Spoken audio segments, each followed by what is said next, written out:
Good evening, I am Bradley Thornton, and I'm going to talk about paying college athletes this evening. So I'm going to start with the story of Silas Nikita. He was a running back for the Baylor Bears in 2014. He came from a broken home. His father passed away whenever he was 16, and he left home as a senior in high school. He played football and wrestled in high school while he battled homelessness, received a full academic scholarship to Cornell, and he played 1 year of football there. He transferred from Cornell in New York to McLennan Community College to be closer to home in Bakersfield, California. Received a full academic scholarship to Baylor University, and he played 1 full year with the Baylor Bears. He was homeless even whenever he was playing at Baylor underneath a full academic scholarship. He was unable to work due to the demands of playing football and going to school. His acquaintances helped pay for food, lodging, and school's needs as best as they could. He stayed with his friends, slept on couches, hotel lobbies, truck stops, and parks. In 2015, before his junior season, the NCAA ruled him ineligible. The NCAA determined that since he was receiving food and housing assistance, he was in violation of their rules. The NCAA ruled him permanently ineligible, and he was unable to play college football again. So what exactly is an athlete supposed to do whenever he's in Silas's shoes? He had no family to support him, and he was punished for this, and he made an example of. The colleges and the NCAA made a profit this year, so why is it a problem for a college kid to make enough money to live?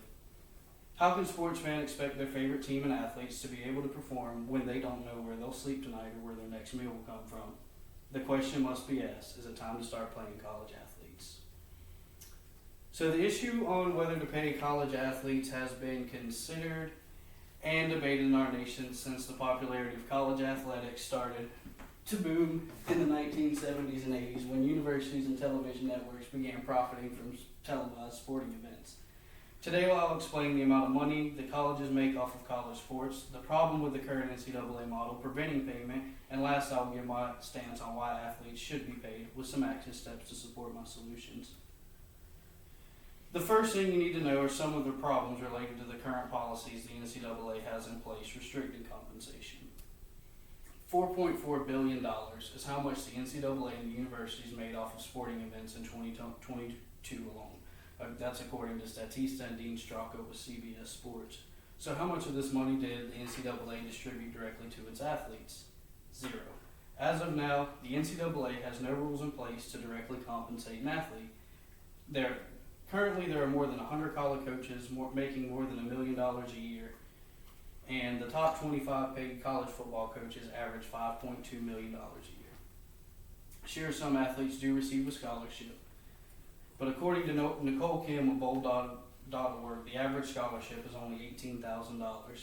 This often does not cover the full price of tuition, cost of books, or living expenses, and only 1% of college athletes are on full athletic scholarships. 86% of all students live below the poverty line. Athletes cannot accept money or gifts as this is an NCAA rules violation and could lead to them being kicked off the team, losing a scholarship, or even expelled from their university. In February 2023, the New York Times released an article called "College Athletes Can Now Be Paid, but not all of them are seeing the money. Is that fair?" explaining that athletes can now be compensated so long as it doesn't come from the NCAA or the university. Until 2021, athletes can receive no type of compensation. Compensation can be anything from cash payments to buying an athlete a car or even buying a meal for a student. Currently, the only form of compensation is a scholarship. In 2021, the Supreme Court ruled the NCAA could not restrict athletes from receiving payments. Athletes are now allowed to profit from their name, image, and likeness. The problem with NIL is only a few athletes are profiting from it. NIL also states that an athlete must provide something of ostensible value in return, such as doing a commercial or promoting a brand on social media. The NCAA still restricts athletes from receiving payments from their school. The NCAA also does not pay its athletes directly. The aforementioned New York Times article explained that paying college athletes has begun in some ways, but the NCAA still has restrictions on how and who can compensate an athlete. The Supreme Court ruling from 2021 has begun paving the way for athletes to be compensated, but it's not the final solution. According to a Sports Business Journal article published in August 23, titled 7 Data Points That Will Tell the Story of NIL in 2023, by Bill Carter, it was reported that only 17% of all student athletes benefit from NIL activities. The average NIL deal is also only around $65 per activity. This is going to leave massive holes in any athlete's budget. And if an athlete is unable to find a corporate sponsor to provide an NIL deal, they are left with only scholarships and monthly meal stipends to survive. If they're not on a scholarship, they are left to pay for their tuition and cost of living out of pocket.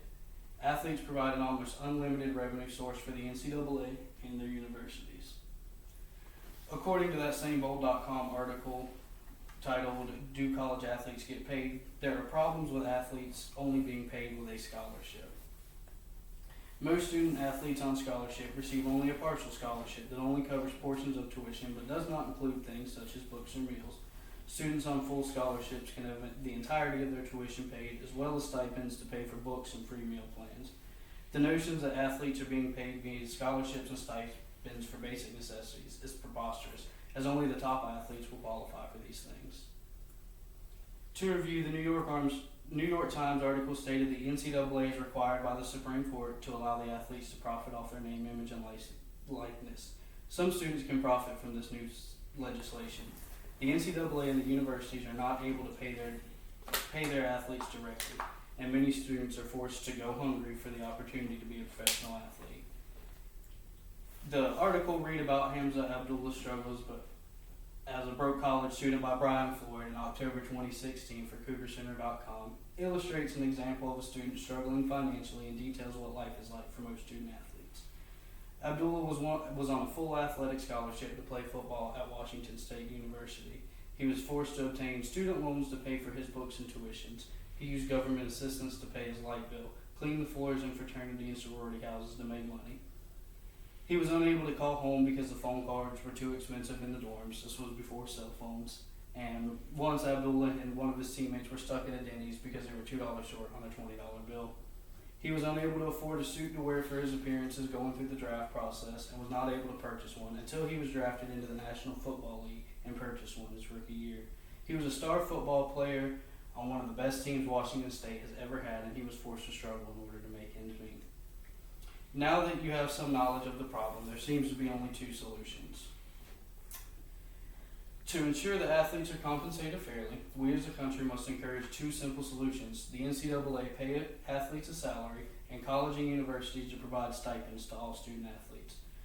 We need to force the governing body of all college athletics to pay each and every athlete a salary. Salaries could be around $20,000 per athlete paid once a year. An equal salary across all sports will supplement the needs of all student athletes. The salaries should be uniform for all sports, men's, women's, doesn't matter the popularity. This will begin to fill the fiscal holes caused by being a student athlete. This would also help restore the image of the NCAA, who has for decades fought against paying these athletes. For most college athletes, an annual salary paired with a scholarship could cover most of the cost of living. Most college athletes are unable to have a job due to the long hours required to go to class, as well as the additional time needed to train and work being a top athlete. In addition to the NCAA providing a salary to these athletes, the university should have the option to pay their athletes a monthly stipend based off of the revenue generated for their school. Stipends can vary from sport to sport, and the amount will be based on the revenue generated for each particular sport in each particular school. This would allow the university to pay their higher revenue generating sports more and provide a better on-screen product for the sports fan. Schools known as basketball or football schools would have the opportunity to be just that. Universities would be able to pay the athletes based on the actual revenue that they're generating. A monthly stipend during the season in which the athlete participates based on the revenue generated will provide athletes with an incentive to compete at a higher level. Students would be able to educate themselves on schools that are geared more towards sports and make an informed decision as well as where to attend college based on academic as well as financial advantages. With a negative view on the universities and the NCAA during the new era of NIL, this will make all colleges and universities participating seem more athlete-friendly. Student athletes do not have the same time as regular students. Therefore, the college that is making money off of the student athletes should be responsible for compensating that athlete.